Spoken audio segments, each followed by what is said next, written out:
کامیاب لوگوں کی دلچسپ باتیں ڈیل کارنگی کی یہ کتاب ہے۔ آج میں جس کامیاب ادیب کے بارے میں بات کرنے لگی ہوں اس کا نام ہے جیک لنڈن۔ ایک وہ زمانہ تھا جب وہ در بدر روٹی مانگ کر کھاتا تھا، مگر ایک ایسا وقت آیا کہ لوگ اس کے آٹوگراف کے لیے ترستے تھے۔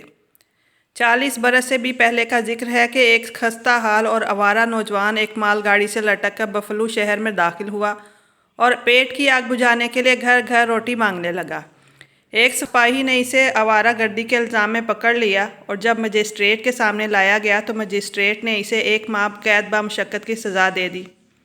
30 روز تک وہ پتھر توڑتا اور جیل کی سوکھی روٹیاں کھاتا رہا، لیکن 6 برس بعد، فقط 6 برس بعد، وہی خستہ حال اور آوارہ اور بھیک منگا نوجوان مغربی امریکہ کا ایک اہم ترین شخص بن گیا۔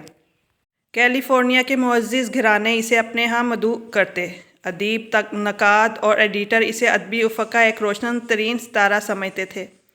19 برس کی عمر سے پہلے وہ کبھی کسی ہائی اسکول میں نہ گیا تھا۔ وہ ابھی 40 برس کا ہوا تھا کہ فوت ہو گیا، لیکن وہ اپنے پیچھے اپنی 51 کتابیں چھوڑ گیا۔ وہ جیک لنڈن تھا، جنگل کی پکار کا مصنف۔ جب جیک لنڈن نے 1930 میں جنگل کی پکار لکھی تو وہ ایک رات کے اندر اندر مشہور ہو گیا۔ ایڈیٹر کہانیوں کے لیے اس کے پیچھے بھاگنے لگے، لیکن اسے اپنی پہلی مشہور کتاب کا معاوضہ بہت کم ملا۔ ناصروں اور بعد میں ہالی ووڈ کے فلم سازوں نے اس کی کتاب سے 2 لاکھ پاؤنڈ کمائے، لیکن اس نے جنگل کی پکار کے جملہ حقوق فقط 400 پاؤنڈ میں فروخت کیے تھے۔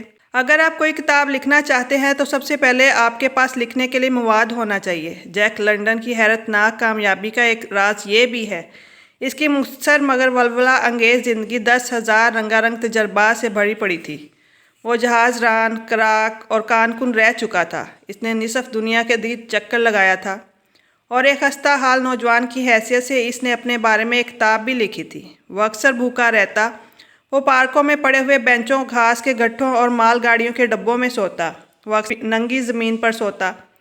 بعض اوقات یوں بھی ہوا کہ جب اس کی آنکھ کھلی تو اس نے خود کو پانی میں سویا ہوا پایا۔ بعض دفعہ وہ اس قدر تھکا ہوتا کہ مال گاڑی کی سلاخ سے لٹکا لٹکا ہی سو جاتا۔ اس نے سینکڑوں دفعہ قید خانے کی ہوا کھائی۔ وہ میکسیکو، منچوریا، جاپان اور کوریا کے قید خانوں کی سیر بھی کر آیا تھا۔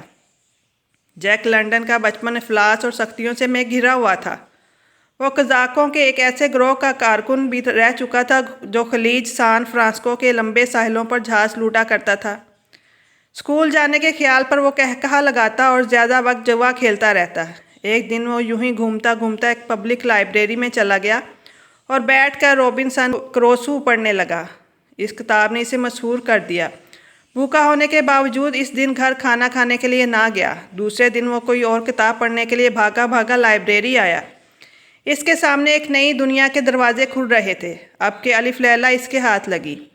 اس وقت سے کتابوں کے مطالعے کی ایک ناقابل تسکین پیاس اس پر مسلط ہو گئی۔ اکثر وہ ایک دن میں 10 سے 15 گھنٹے مطالعہ کرتا۔ نک کارٹر سے شیکسپیئر تک اور ہربرٹ سپینسر سے کارل مارکس تک جو کتاب بھی اس کے ہاتھ لگی اس نے پڑھ ڈالی۔ جب وہ 19 برس کا ہوا تو جسمانی محنت کی بجائے دماغی محنت کرنے کا تہیہ کر لیا۔ وہ آوارگی، ہسپانویوں اور ریلوے کے ملازمین کی مار سے تنگ آ چکا تھا، لہٰذا 19 برس کی عمر میں وہ اوکلینڈ یعنی کیلیفورنیا میں ایک ہائی اسکول میں داخل ہو گیا۔ وہ دن رات پڑھتا، نیند کی بھی پرواہ نہ کرتا۔ اس نے 4 سال کا نصاب فقط 3 ماہ میں ختم کر دیا اور امتحان پاس کر کے کیلیفورنیا یونیورسٹی میں داخل ہو گیا۔ ایک بڑے ادیب بننے کے جذبے کے تحت treasure island, the count of Monte Cristo اور اے ٹیل آف ٹویسٹی کو بار بار پڑھا اور پھر ایک آتشی جذبے کے تحت لکھنے میں محو ہو گیا۔ وہ ہر روز 5,000 الفاظ لکھتا۔ اس کا یہ مطلب ہوا کہ 20 دن میں ایک مکمل ناول۔ بعض اوقات مختلف ایڈیٹروں کے پاس اس کی 30 کہانیاں ہوتی، لیکن وہ سب واپس آ جاتی۔ ابھی تو اپنا کام سیکھ رہا تھا۔ پھر ایک دن اس کی جاپان کے ساحل پر طوفان نامی ایک کہانی نے کہانیوں کے ایک مقابلے میں پہلا انعام حاصل کیا۔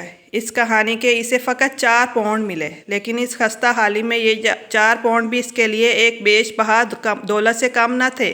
وہ 1896 کا سال تھا، ایک ڈرامائی ولولہ انگیز سال۔ کلنڈائک میں سونا دریافت ہوا تھا۔ یہ خبر آگ کی طرح سارے امریکہ میں پھیل گئی اور امریکی قوم پاگل ہو گئی۔ دکانداروں نے دکانیں، ہسپانویوں نے فوج، کسانوں نے زمین اور تاجروں نے اپنا کاروبار چھوڑ دیا، ہر کوئی سونا حاصل کرنے کی ہوس میں بھاگا۔ دیکھتے ہی دیکھتے انسانوں کا ایک ٹڈی دل وہاں جمع ہو گیا۔ جنگ لیٹن بھی ان لوگوں میں شامل تھا۔ وہ پورے 1 برس تک سونے کی کھوج میں سرگرداں رہا۔ اس جدوجہد میں اس نے ناقابل یقین حد تک سختی اٹھائی۔